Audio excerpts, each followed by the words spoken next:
All right, everyone. So on behalf of the Ridgewood Library staff, our director, Nancy Green, the Board of the Trustees, and the Friends of the Ridgewood Library, I'm delighted to introduce you to tonight's author, Ellen Marie Wiseman.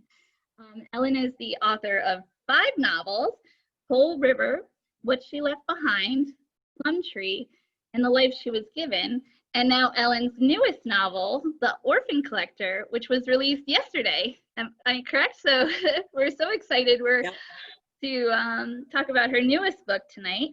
And like I said, if you have any questions during the discussion, please type them in the chat and we'll get to them at the end. And I'm going to just hand it over to Ellen now. So thank you so much, Ellen, for coming and joining us and speaking to our Ridgewood. And there's people from non-Ridgewood areas here tonight. So thank you, everyone, for joining us. Okay, well, thank you, Carrie, and everyone at the Ridgewood Library for inviting me to be here. I'm really happy to be here to talk to you about The Orphan Collector. I'm not sure if anyone has read it yet. I'll hold up the cover. I know Carrie's going to get some slides going here, but this is the cover of The Orphan Collector. And like she said, it came out yesterday. So what it's about is it's set in Philadelphia during the Spanish flu, and it follows a young German immigrant who loses her mother to the flu, and she must take care of her twin baby brothers until her father returns from the war. But they're very poor, so they run out of food pretty quickly, and so she has to venture out into the city, into the quarantine city, to search for supplies. But she has to leave her brothers behind because she can't take 2 babies with her. And so it's also about a woman who uses her hatred of immigrants to as an excuse to tear families apart when they're most vulnerable. Do we have the slides anywhere? I guess I'm just not seeing them. Oh, there we are. That's me and my book. Okay, so the inspiration for The Orphan Collector, I think you need to go to the next slide, Carrie, came to me when a reader asked me about the Spanish flu. And I had heard of the Spanish flu, but I didn't realize that it had infected 1/3 of the world's population and killed an estimated 50 million people. Some estimates say that it's twice that many. And it infected 28% of people in the United States, and it killed 675,000 Americans. So it was deadlier than any of the wars that the United States has been in. And on the next slide, you can see the graph where it shows the different wars that the United States has been in and how many more people died during the Spanish flu. It's quite a difference.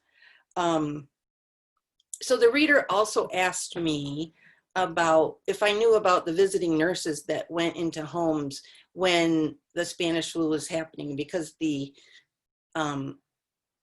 hospitals were so overcrowded. So the visiting nurses were going into homes to check on families and to help the sick. I think there's another slide there that maybe shows a little something about that.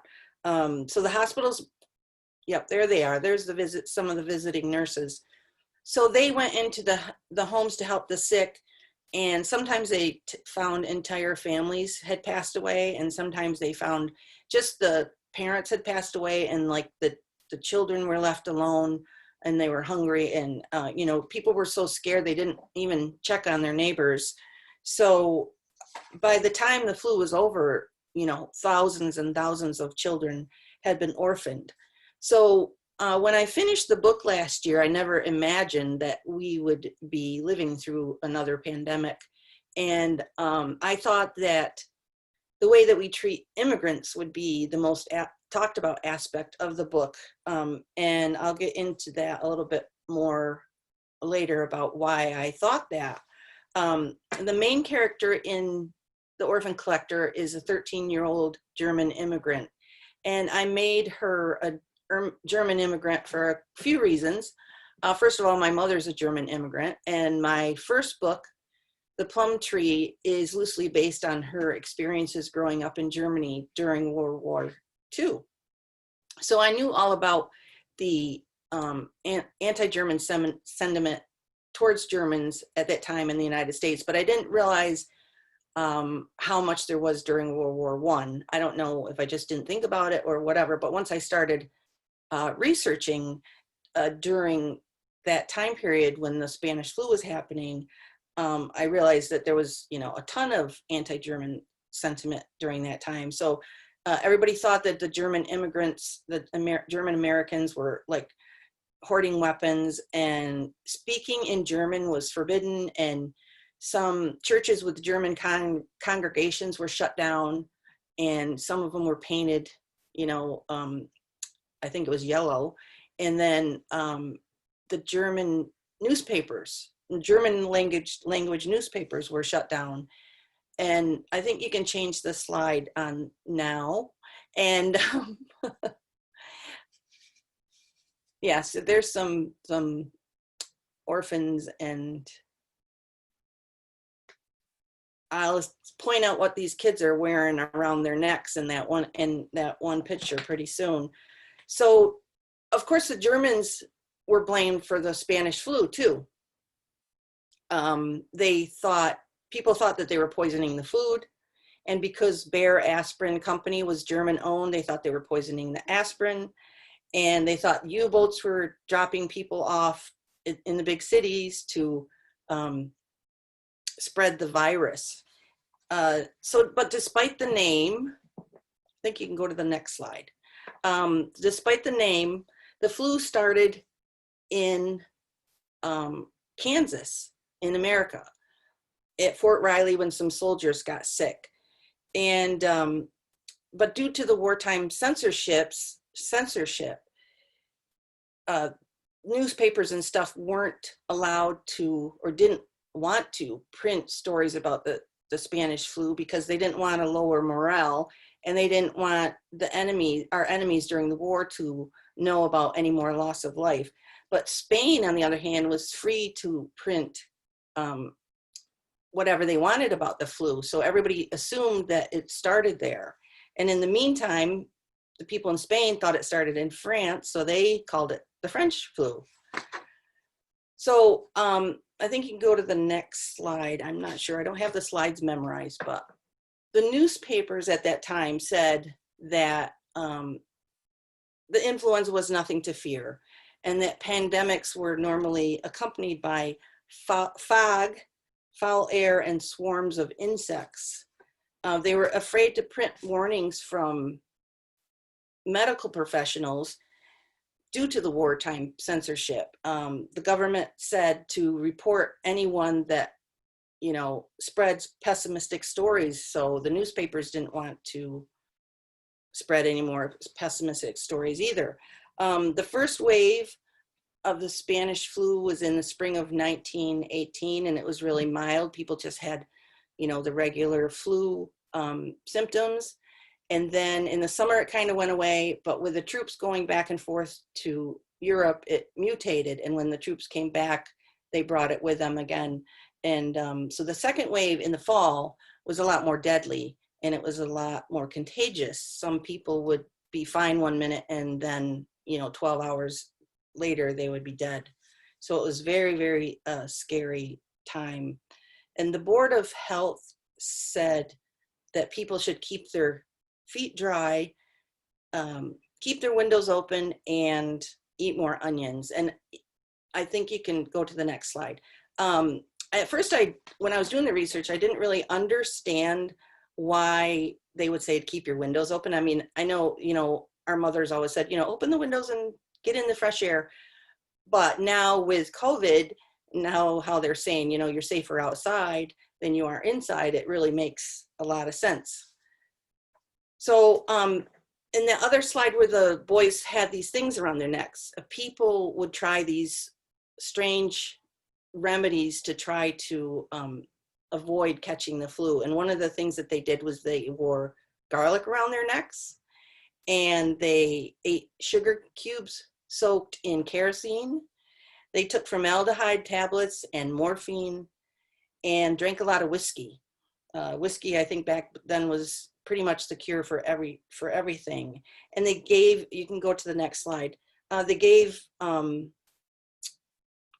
children and babies Mrs. Winslow's soothing syrup. You can see the advertisement for it right there on the slide, even though it had morphine, alcohol, and pneumonia in it. Mrs. Winslow's soothing syrup was taken off the market eventually because the Board of Health started calling it a baby killer, but they didn't take it off until 1931. And you can see on there that says eat more onions and formaldehyde tablets. Oh, so they tried some crazy things back then too. You can go to the next slide and show that posters went up reminding people to cover their mouths when they coughed and sneezed and not to spit. They always said spit equals death, and to wear face masks. And you can see that the strange little face mask they have on there. And so I chose Philadelphia because it's for the setting for the Orphan Collector, because it was the hardest hit city in the United States. One of the reasons for that was the Liberty Loan Parade. I think that maybe there's something about that on the next slide. The Liberty Loan Parade was held in September 28th, 1918, and despite warnings from the medical professionals, the mayor and the government of the city allowed it to happen because, you know, this flu was already spreading. And I think there was a naval yard outside of the city, and there was 600 deaths in the naval yard. So the medical professionals said, you know, we really shouldn't have this parade.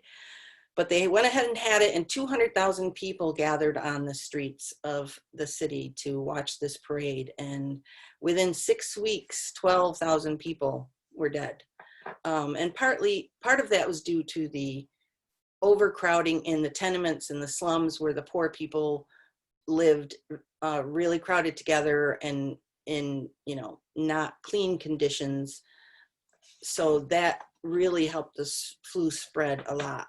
So the Orphan Collector starts with Pia and her mother going to the parade.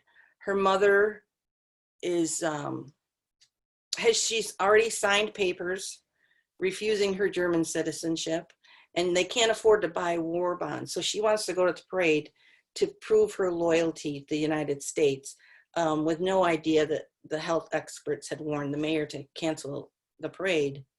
And within 3 days after the parade, the hospitals were overcrowded, or were full. Sorry, my dog's walking around. And they closed down the schools, and they closed down the theaters, and they closed down all places of public gathering, and the morgues were overflowing. And so all of that, I know, sounds really familiar to what we're dealing with now. By the time Pia has to go out into the quarantine city to search for supplies, horse-drawn wagons are going through the streets, and the drivers are calling for people to bring out their dead. And also, people won't answer their doors because they're so afraid. And so there was, you know, some instances of people starving to death because they didn't want to leave their apartment, or nobody would bring them food. And so during this chaos, the antagonist in the book, Bernice, this is when she uses the opportunity to disguise herself as a nurse, as one of the visiting nurses. And she, you know, thinks that she can turn these orphans and these immigrant children into what she feels are true Americans. So I think you probably can go on to the next slide. I can't remember what's on there. Oh, this is when the schools and everything was closed after the parade. And the Red Cross nurses there, you can see them making masks. And I know I read somewhere during my research that they were also outside of the hospitals and the morgues making shrouds for the corpses. In Philadelphia, there was 1.7 million people, and 500,000 people were infected in that city. And within 6 months, 16,000 died. Compared to St. Louis, who the city of St. Louis closed down everything immediately. And so their death rate was an eighth of what Philadelphia's was. So I think that the lessons that we should learn, that we hopefully have learned, you can go on to the next slide, that is that masks and social distancing do work, and that we need to listen to scientists and not the politicians. And as you can see on the slide, there was people even back then that didn't want to have to wear a mask. They had anti-mask meetings, and in San Francisco, people were fined for not wearing a mask, and sometimes they were even thrown in jail. And you can see in the old photo there, the policeman kind of giving that guy heck. And, you know, comparing that to what's happening now, it's so similar. It's just amazing. So there's another slide that's more, yeah, it's just the similarities between these pictures, especially the pictures of the nurses with their masks on, and the nurses during 1918 with their masks on. It's so eerie. But when you read the Orphan Collector, which I hope you will, I hope you'll be drawn to Pia's resiliency, her courage, and her strength in the face of these impossible odds that she faces. And I hope that Bernice's story will remind us that empathy for others, no matter their race, nationality, or religion, is always the right choice. I hope that there's another slide here. I know, not that I hope there is, I know there is. I hope that you guys will check out my website, and there's a little booklet on there that you can download with more information, some discussion questions, and some really cool historical fiction photos that my publicist put together, my amazing publicist, Vida. And you can follow me on Facebook and Instagram, and you know, I do giveaways and stuff, and you can sign up for my newsletter on my website for the latest news, and you know, Goodreads, of course. And after you read my books, any of my books, please leave reviews on Amazon and Goodreads and BookBub and places like that, because reviews are super duper important for authors. And I really want to thank you again for having me, everyone at the Ridgewood Library, and thank everyone for coming and to listening to me ramble on. We're kind of getting used to this whole online thing, and kind of getting used to this slide presentation. So I don't have everything quite memorized yet. So I hope that you have some questions for me, and I really, really appreciate you coming. Thank you. And thank you for your patience with my slide. Oh no, I don't have them memorized either, so I should probably study them a little better. Vida put those together too, because she's awesome. Yeah, no, it was really wonderful and really fascinating, the similarities between what happened then and now. It's uncanny. So we'll open it up to questions. If anyone has any questions and wants to unmute themselves or raise their hand, or type it in the chat, feel free to do that. Oh, yep, Jackie. Hi, thank you so much, first of all, for coming and speaking with us. Well, thank you. It is unbelievable as I'm listening to you and hearing the similarities. It could be today. Absolutely. In so many ways. It's startling, and it is history repeating itself. That's amazing that you decided that you wrote this book and then this happened. It's crazy. For one moment though, we just finished The Life She Was Given for our book group with the library. And I have to tell you that it was just an incredible book. Thank you. It really, there was a point where I just couldn't even believe it was very emotional. Oh. And you write beautifully. So I wanted to let you know that. Oh, well, thank you. Book, so I appreciate that. oh, you're more than welcome. So you have a couple of comments that came in the chat. So from Lynn, I never knew much about the Spanish flu, and I never knew it began in the U.S. I find your research is timely for our current events. One thought I had was the irony of people wanting to call this the Chinese flu, and I justify it because we called it the Spanish flu. The racism underlying it is disturbing. So I didn't hear the last part that you said. Oh, she said the racism underlining it is disturbing.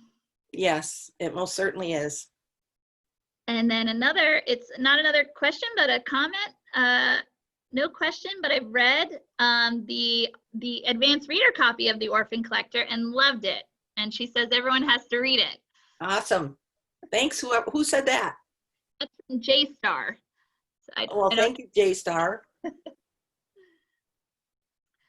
So I guess kind of to tie on what Jackie said, how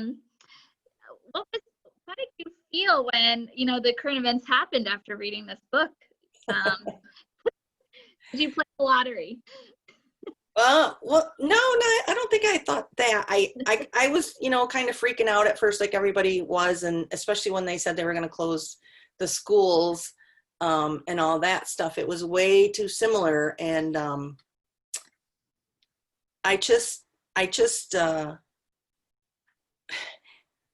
first I didn't really think we would have to be dealing with something like this again. I thought we would be handling it better. Like everybody else, I thought it would be over with in like a couple weeks or a couple months. So it was really mind-boggling at first. I finished this book in January 2019. So it's been a year and a half waiting for it to come out. So I'm really glad it's out. But I do think that, we're fortunate in that we can do things like this. Back then, nobody had Facebook and Zoom and iPhones. And, at first I could see my grandkids on the iPhone, I could FaceTime them and stuff. So that, I think we're lucky in that aspect. I think that makes a huge difference. And hopefully, we understand these viruses and stuff a little better, and that we can hopefully get a cure or a treatment faster, maybe. I hope. Yeah. I'm sure that Vita has something to say. Yeah. Well, I have a question, which, so to me, when I was reading the book, and I was reading it just as things were unfolding, and I also felt like there's no way it'll get as bad as it is in the book. I'm thinking, right. We're 100 years later. This is the future.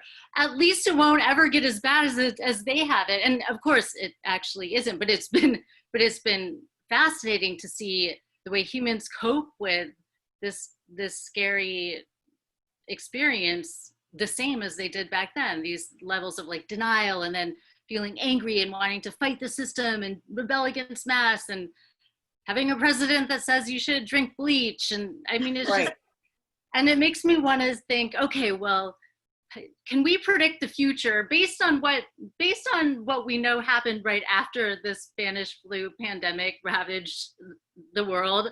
Mm-hmm. I wonder how that'll impact the next couple of years that we're going to live through. I wonder if we will repeat the past as rote as we have over the last couple of months. Yeah. I wish that everybody could have read my book before COVID, because then maybe they would realize that this is not something to mess with. And also, like you said, it's like, I thought that we would handle it better. And the thing that is worrisome to me is that they didn't understand the Spanish flu either, but it kind of went away on its own. They never came up with a vaccine or anything, and I don't know if that will happen this time. So Sorry to be depressing. I have a question for you, Ellen. Since most of your book, well, all of your books are historical fiction. That's your genre, and I can't imagine, and especially reading The Life She Was Given, the amount of research that you do for all your novels. How long does it take you to kind of come? Well, first I guess you have to come up with the idea, Right. and then do the research. So about how long does it kind of take you for your process? Well, normally when I decide on a subject, I just order some books and buy some books, and I like spend about 2 or 3 weeks reading them and taking notes and things like that, and trying to get, especially like the historical setting in my head and stuff like that. And because I'm on a deadline, I can't take like 6 months and research and then start writing. So I do a lot of research as I'm writing, because you always run into little details that you need to make things authentic. So, and sometimes I get lost down the research rabbit hole because everything's so interesting. So, and I do that. That's basically the way I do all my books, especially the research while I'm writing. If anyone has any questions, feel free to unmute yourself. And I think something else came in through the chat. Hold on. So you mentioned your first book, The Plum Tree, was inspired by your mother was a German immigrant who came to America, but The Plum Tree was inspired by her experiences living in Germany during World War II. So that book, you didn't live it, so you definitely had to do your own research, of course, but Yeah. You started with that very personal point of reference. And in this book, did you, I don't know if you knew anyone who had a family member that they lost to the Spanish flu. Was the experience of researching this one different because you didn't come from that really personal place with it? Not really, because with the Plum Tree, it covers the entire war. It's 6 years. And what I knew was what my family experienced. Obviously I knew what happened during World War II, but because I had to cover such a large time period, and I wanted those big events, how the war progressed, and where and the dad is a soldier, and so I needed to know he was sent to Siberia or Russia, and so I needed to know when all those big events happened. So I did a ton of research for that one. And I did do a ton of research for this one too, but this is a shorter time period. So, and I most of my research, obviously I had to find out what it was like to be living during the Spanish flu and what happened to people and how they died and stuff. But a lot of my research too was just living in that time period, living in the tenements in Philadelphia. So yeah. I don't know if that answers your question. So there's another comment and question in the chat. I think I just lost it. There's two things that came in. That's what happened. All right, so from Susan, thank you so much for writing this book. I plan to read it and also all your other books as well. Yay. I'm curious, although I think you might have already answered this a little bit. I'm curious, does the book cover how the Spanish flu was eventually resolved? I know I'm jumping ahead, so without any spoilers, I guess. I'm sorry, say that one more time. Just the last sentence. Yeah. She said, I'm curious, does the book cover how the Spanish flu was eventually resolved? Oh. Yes, kind of. Yes. Kind of. Without spoilers, we can't give it away. It's just kind of. That's all I'm going to say. Kind of. You'll have to read it, Susan.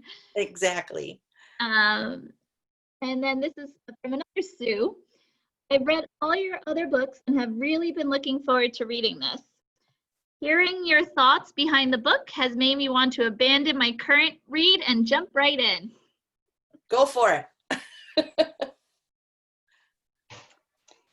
Hi, I have another comment. Can you guys hear me? Yeah, Yeah, I can hear you. Okay, great.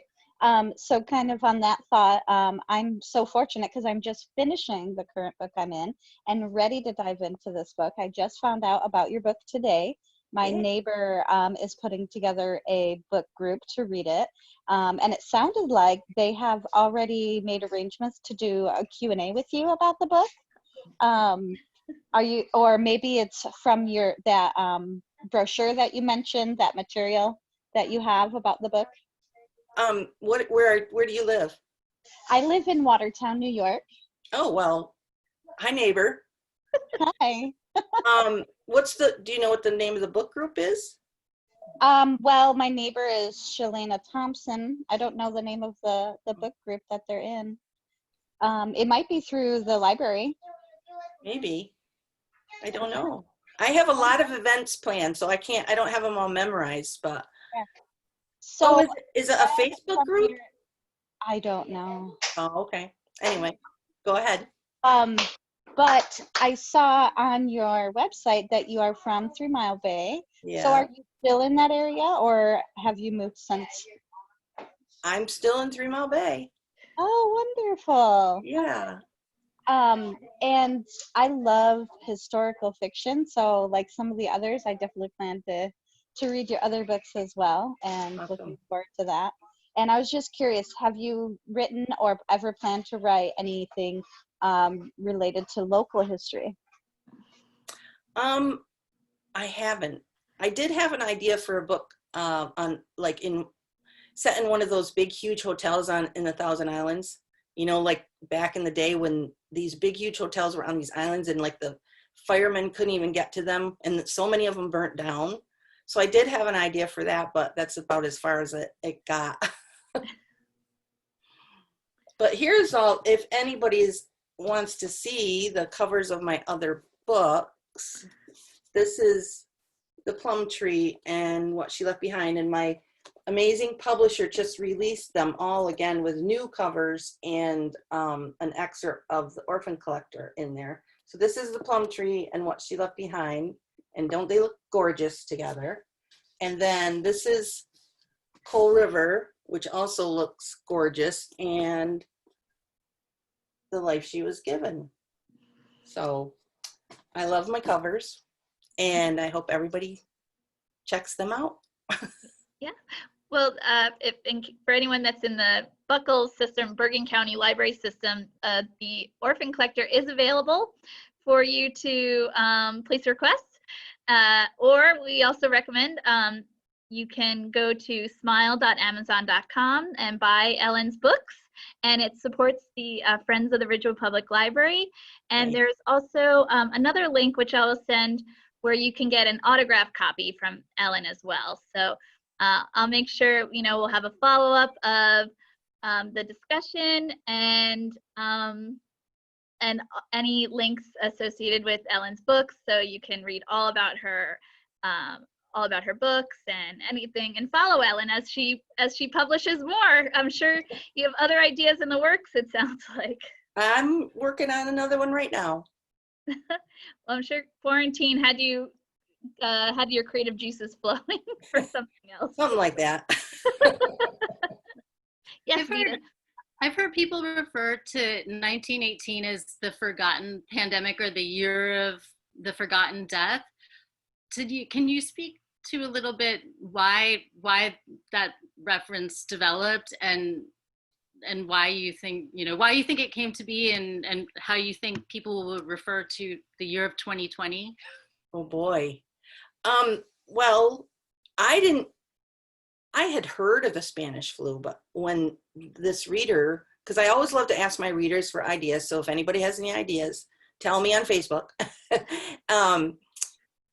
So I had heard of it, but when she told me about it and she started telling me how horrible it was, I was like, wow, I had no idea. And then when I researched it, was like, holy cow, how come we weren't taught about this in school? I wasn't anyway. Maybe some people were. I don't know. I have a theory that they call it the year of forgotten death because I think it was so horrible that people didn't want to talk about it. And after it was done, they just wanted to move on, get on with their lives. And if they, had children or what, some people like that live through wars and things, they don't want to talk about it.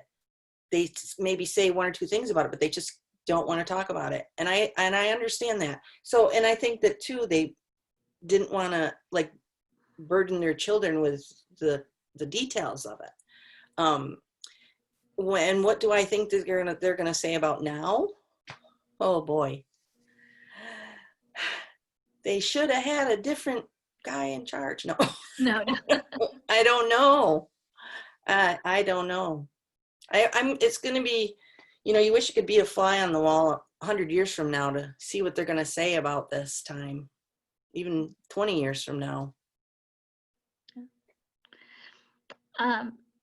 There's a couple of questions. One, someone asked if the Ridgewood Library will be having a book club for this book, and we can definitely do that. And Sounds actually, tomorrow, if anyone read The Life She Was Given, we will be discussing it at 11 o'clock in the morning tomorrow. You can send me an email, and I will make sure to include you the Zoom invite. And then someone asked if this will be recorded to watch later, and the answer is yes. I know a lot of people had some power issues since yesterday, so we're definitely going to be sharing it again. All right.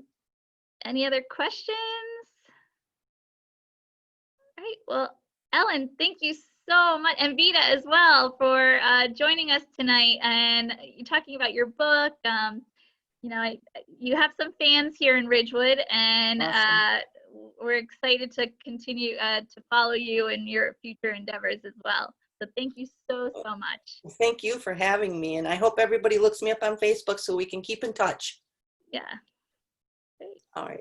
Thank you, everybody. Thank you, Ellen. Thank you.